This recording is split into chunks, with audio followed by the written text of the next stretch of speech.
धूप कमरे में ऐसे ही नहीं आएगी, उसके लिए आपको खिड़की खोलनी पड़ेगी। नमस्कार, मैं हूँ अमित पुरी, आप सभी का स्वागत है Amit Puri official YouTube channel पर। अगर एक व्यक्ति डिसीज़न टेकर है, तो वह व्यक्ति लाइफ़ मेकर है, इस बात का आप ध्यान रख लीजिएगा। मैंने ये नहीं कहा राइट डिसीज़न टेकर या रॉन्ग डिसीज़न टेकर, मैंने कहा अगर डिसीज़न टेकर है, तो वो लाइफ़ मेकर है।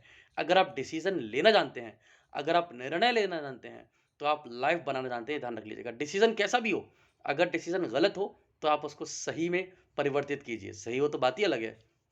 लेकिन अगर आपने डिसीज़न ले ही लिया है और वो डिसीज़न आपका गलत गलत हो रहा है, उसको भी आप सही रूप देकर सही डिसीज़न के रूप में साबित कर सकते हैं। बहुत हद तक डिपेंड करता है कि आप अपनी ज़िंदगी में, आप अपनी ज़िंदगी के अहम फैसलों पर किसकी राय लेते हैं। अगर आप शकुनी चुनेंगे, तो आपको षड्यंत्र मिलेंगे और अगर आप कृष्ण चुनेंगे, तो आपको विजयी होने के मंत्र मिलेंगे। दोबारा से, अगर आप शकुनी चुनेंगे, तो आपको षड्यंत्र मिलेंगे और अगर आप कृष्ण को चुनेंगे, तो आपको विजयी होने के मंत्र मिलेंगे। लाइफ के ये अहम सूत्र हमेशा याद रख लीजिएगा। वो कहते हैं ना कि कैकेयी ने जब राम को वनवास दिया था, तो वो ज़िंदगी भर ये सोचती रहीं कि राम को वनवास जो है वो उन्होंने दिया था उन्होंने दिया था। उन्होंने नहीं, राम को वनवास मंथरा ने दिया था। उनकी जो सलाहकार थीं, उनकी जो एडवाइज़र थीं, वो मंथरा थीं। तो बहुत हद तक ज़िंदगी में डिपेंड करता है कि आप सलाह किससे लेते हैं। अगर आप हर एक से सलाह कर बैठते हैं, तो आप ज़िंदगी तबाह कर बैठते हैं। है ना? अगर आप हर एक से सलाह कर बैठते हैं, तो आप ज़िंदगी तबाह कर बैठते हैं। इसलिए बहुत ज़रूरी है कि आप अपनी लाइफ़ में किस व्यक्ति से सलाह ले रहे हैं, इसका बहुत ही अहम रोल आपकी लाइफ़ के हर चैप्टर में, हर स्टेप पे पड़ता है। आप जब भी कोई फ़ैसला लें, तो किसी ऐसे व्यक्ति से राय लें, जो आपका सबसे करीबी हो और करीबी होने के साथ-साथ जिसकी प्रवृत्ति मीठा बोल बोलने की ना हो, जो स्पष्टवादी हो, जो कहना जानता हो, वो साफ कहना जानता हो। ये बात आपकी ज़िंदगी में एक बहुत बड़ा अहम रोल बहुत महत्वपूर्ण भूमिका आपकी ज़िंदगी में निभाने वाली है। एक और चीज़, और वो ये कि जब आप कुछ भी नया करने जाते हैं, तो आप कॉन्फिडेंस अपना लूज़ मानते हैं। इसकी प्रॉब्लम आप स्वयं हैं।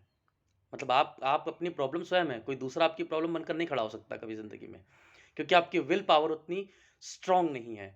आप क्या सोचते हैं कि आपने अगर कोई नया काम शुरू किया तो उसमें आपको आलोचनाएँ मिलने लग गई, आपको लोग गालियाँ देने लग गए। अरे जब मैंने शुरुआत में पोएट्री लिखनी शुरू की थी ना, जब मेरा बिल्कुल शुरू-शुरू का पड़ाव था, स्टूडेंट्स तो स्टूडेंट्स, कुछ टीचर्स भी ऐसे थे जो ये कहा करते थे कि अरे ये तो दूसरों की पोएट्री चुरा के लाता है। तो फिर मैंने जब प्रेयर असेंबली हुआ करती थी हमारे स्कूल में, तो मैंने उस असेंबली में एक कविता लिख कर सुना दी और वो उसी टीचर के ऊपर थी कि मेरे ही कवि सम्मेलन में तालियाँ बजाई हैं जिसने, मेरे ही कवि सम्मेलन में तालियाँ बजाई हैं जिसने, वो कहती है कि नेट से सब कविताएँ चुराई हैं इसने। तो वो पोएट्री मैंने उनके ऊपर पूरी एकदम विस्तृत लिख के सुना दी। कभी मेरे पास वो पोएट्री पढ़ी होगी तो आपको सुनाऊँगा भी, कि उनको मैंने किस तरीके का रिप्लाई दिया था। तो आपको, कुछ लोग आपकी आलोचना भी करेंगे, कुछ लोग आपकी निंदा भी करेंगे, कुछ लोग आपको गालियाँ तक दे देंगे कि अरे वो तो साला दूसरों की पढ़ता है, दूसरों की चुराता है, दूसरों की क्रिएटिविटी को अपना बना के बोलता है। आप इन सब बातों से हिचकिए मत। और कुछ लोग तो इस हद तक भी बोल जाते हैं, बोलने वाले, क्योंकि वो खुद तो करते नहीं हैं, उनके पास खुद तो गट फीलिंग होती नहीं है। दूसरों को डिमोटिवेट करने के लिए वो कहते हैं, अरे नहीं ये आपका ख़्याल नहीं है, आप अपने ख़्याल से ऊपर की कविता लिख रहे हैं। अरे! कोई अपने ख़्याल से ऊपर की कविता लिख ही नहीं सकता है। अगर वो ऊपर का सोच पा रहा है, तो वो ऊपर का लिख पा रहा है। अपने ख़्याल से ऊपर का आप कुछ लिख ही नहीं सकते, अपनी कल्पनाओं से ऊपर आप कल्पनाओं का जो ज्वार होता है ना, वो इतना बेहतरीन होता है, इतना स्ट्रॉन्ग होता है, इतना दूरदर्शी होता है कि जहाँ तक वो ज्वार जा सकता है, वहाँ तक कोई इंसान नहीं जा सकता, कोई दुनिया की चीज़ नहीं जा सकती। तो इसलिए अगर इंसान कोई ऊपर लिख रहा है, अपने लेवल के ऊपर का कुछ लिख रहा है, तो इसका मतलब ये है कि वो अपने लेवल से ऊपर सोचने की तैयारी कर चुका है।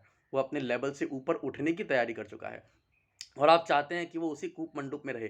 वो लोमड़ी वाली कहानी हो गई कि एक लोमड़ी जो है वो एक ब्लू कलर के पेंट के डब्बे में कूद गई जाके, और कूदती है तो वो ब्लू-ब्लू हो जाती है। तो अब उसको थोड़ा-सा वो लगने लगता है कि अरे मैं तो ब्लू-ब्लू हो गई हूँ, अब मैं क्या बोलूँगी दूसरों के पास जाके। तो उसने क्या किया, उसने दूसरों को कह दिया देखो जादू, मैंने अपने आप को पूरा-पूरा ब्लू कर लिया। अब सामरी सारी लोमड़ियाँ कहने लगी, अरे कैसे किया आपने, कैसे किया, कैसे किया? तो वो लोमड़ी बोलती है सिंपल तरीका है, जाओ सामने पेंट का डब्बा रखा है उसमें जाके कूद जाओ। तो सारी की सारी लोमड़ियाँ उसमें कूद गई और सारी ब्लू हो गई। मतलब जहाँ पर वो है ना बंदा, जो आपको क्रिटिसाइज़ कर रहा है, जो आपकी निंदा कर रहा है, जो आपको गालियाँ बक रहा है, जहाँ पर वो बंदा है, वो चाहता है कि आप भी वहीं रहें, आप उससे ऊपर उठ ही ना पाएँ। जबकि आपको आपकी क्षमता का नहीं पता कि आपकी क्षमता कितनी है और आप किस पावर के साथ काम कर सकते हैं। यूनिवर्स ने भी जितनी पावर मानव को दी है ना, जितनी पावर इंसानों को दी है, उतनी पशुओं को नहीं दी है। और आप ये ध्यान रखिए कि लेकिन मानव ही ऐसी प्रजाति है जो अपनी क्षमताओं के बराबर काम नहीं कर पाती, बाकी सब लोग अपनी क्षमताओं के बराबर काम करते हैं। चिड़िया जितना ऊपर उड़ सकती है, वो उड़ती है। एक पेड़ पर जितने फल लग सकते हैं, वो लगते हैं। लेकिन एक इंसान जितना काम कर सकता है, जितनी पावर से काम कर सकता है, जितनी क्षमता के साथ काम कर सकता है, वो नहीं करता है। एक छोटा-सा किस्सा है, जो आप सभी के साथ साझा करूँगा। मैं उम्मीद करता हूँ कि वो आपको बहुत ही पसंद आएगा। एक बहुत आलसी आदमी था। वो एक आम के बाग में गया। उसने बहुत सारे आम देखे पेड़ पे लगे हुए। तो वो आम तोड़ने के लिए पेड़ पर चढ़ गया। जैसे ही पेड़ पे चढ़ा, उसको देखा कि बाग का माली जो है वो आ रहा है। वो आदमी झटपट पेड़ से उतरा और भागता हुआ एक दूर के जंगल में चला गया। वहाँ जंगल में जाके उसने देखा, पेड़ के नीचे सुस्ताने के लिए बैठ गया, तो उसने देखा कि एक लोमड़ी जो है वो आ रही है सामने से, पर उसका एक पैर ना टूटा हुआ है, मतलब एक पैर से ही वो चलते हुए आ रही है। तो अब वो आलसी आदमी कहता है, देखता हूँ ये लोमड़ी कहाँ तक अपना सफ़र तय करती है, क्या होता है इसके साथ आगे। कुछ ही देर बाद एक शेर की दहाड़ आती है, जिससे कि सारे के सारे जानवर जो हैं वो डर के भागने लगते हैं। पर वो लोमड़ी जो है वो वहीं खड़ी रहती है, क्योंकि वो भाग नहीं सकती, उसका पैर टूटा हुआ था। उसी शेर की दहाड़ से वो आलसी लड़का था, वो भी जो है वो डर गया और वो पेड़ के ऊपर चढ़ गया वापस। अब वो देखता है कि ये लोमड़ी के साथ क्या होता है, मैं देखता हूँ। शेर तो लोमड़ी की तरफ बढ़ता हुआ, शेर जो है वो लोमड़ी की तरफ बढ़ता हुआ ही आ रहा था। तो वो लड़का जो है वो कहता है, मैं देखता हूँ इस लोमड़ी के साथ क्या होता है।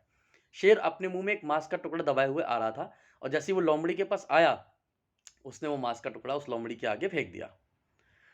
आलसी आदमी देख के बहुत हैरान, बोलता है कमाल हो गया यार, यानी कि भगवान जो है वो कितना अच्छा है, वो तो खाने का प्रबंध अपने आप कर देता है सभी लोगों के लिए।